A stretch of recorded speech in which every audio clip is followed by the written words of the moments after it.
जी अस्सलाम वालेकुम प्यारे प्यारे बच्चों, मेरे चन्नों, मेरे मक्खनों, मेरी भाइयों के किरण किरण रोशनी टीवी से मैं मुखातब हूँ। सारे मेरे चंद निके होंगे चंद वेंदे होंगे सी छत्तां ते चढ़ जाना, अज चंद निकलना है, सवेरे ईद है, पहलों ही सूट लैन भज जाना। छोटी उम्र होंदी सी ते फिर बड़ा चाऽ होना। वड्डे साडे कहंदे होंदे सी ईद ते बच्चियां दी हुंदी है, वड्डियां दी काहदी।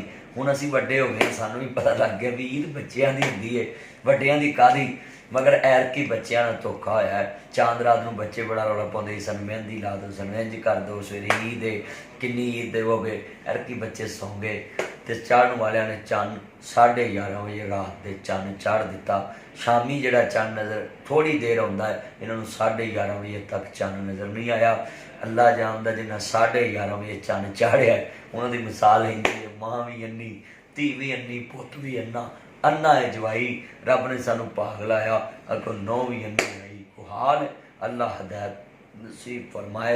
मेरे बच्चों, ईद तो तुसा मना ही लैनी होंदी, भावें रात 1 बजे चंद चढ़े तो भावें शामी चढ़े। बच्चों की जो मौलवियां ऐलान कर देना, उन्होंने सवेरे ईद लभ जानी है।